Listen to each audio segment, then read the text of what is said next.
መልካም ነው። ዋጋውም ይሄን ያህል የሚያስፈራም አይደለም። ከሌላው በዓል ጊዜ እንዳውም የተሻለ አቅርቦትም ያለበት ዋጋም መልካም የሆነበት ሰው ሊጠቀምበት የሚችል እንደሆነ የተጋነነም ይሄን ያህል ውድነት የለውም። ስለዚህ ዓመት በዓልን ቆንጆ ያደርገዋል ብዬ አስባለሁ። አቅርቦቱ በጣም ደስ የሚያሰኝ ነው። ከሁሉም ዳይሬክሽን የመጣ ነው። የከተማውን ሕዝብ በአስፈላጊ ሁኔታ ይመግባል ተብሎ የሚታሰብ ነው። ገበያ ያረካል፣ ደስ ያሰኛል። እኔም ገዝቻለሁ። አቅርቦትና ከእንትኑም አንጻር ጥሩ እንትን ላይ ነው። አሁን የገና በዓል ከሌሎቹ ለየት የሚያደርገው አቅርቦትም እንደ ልብ አለ። ሻጭ በደንብ እንትን ይላል፣ ገዢም ደግሞ ለመጠቀም ጥሩ እንትን ይኖረዋል ብዬ ነው የማስበው። አቅርቦቱና ገበያው በጣም ጥሩ ነው፣ የተሻለ ነው ብዬ ነው የማስበው። ከመስከረም መስከረም ፋሲካ ላይ አሁን የሚወደዱ እንትኖች እዚህ እንትን ላይ ይቀንሳል፣ ቅናሽ ሆኖ ነው የሚገኘው። የተሻለ ነው።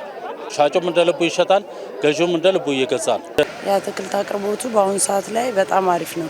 ገበያውም ዋጋውም ወርዷል።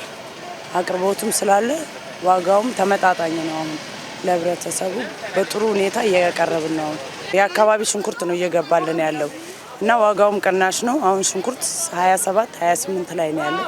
ቲማቲም 35፣ ድንች ደግሞ በ30 ብር ዋጋ እየተሸጠ ነው። ነጭ ሽንኩርቱም የጃርሶ ነው። በዓሉን በተመለከተ በጣም ትልቅ ዲስካውንት አለ። መጀመሪያ 1 ኪሎ ሽንኩርት 100 ምናምን ብር ነበረ።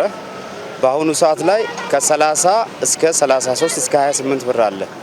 ደረጃው ይለያያል ማለት ነው፣ እያንዳንዱ ሽንኩርት ማለት ነው። ሽንኩርት ደግሞ አብዛኛው ጊዜ አቅራቦቱ ከኤረር ይገባል፣ ከጃርሶ ይመጣል እና ከፋፈምም የሚመጣ ሽንኩርት አለ፣ የቀላፈው ማለት ነው። እና እንደ ደረጃው ሁኔታ ነው። ሳቲስፋይ የሆነ ነው እየገዛ ያለው ሰው ማለት ነው። ተደስቶ ነው እየገዛ ያለው እና በቲማቲምም ደረጃ እንደዛው እና በዓሉ ጥሩ ይሆናል ብዬ ተስፋ አደርጋለሁ።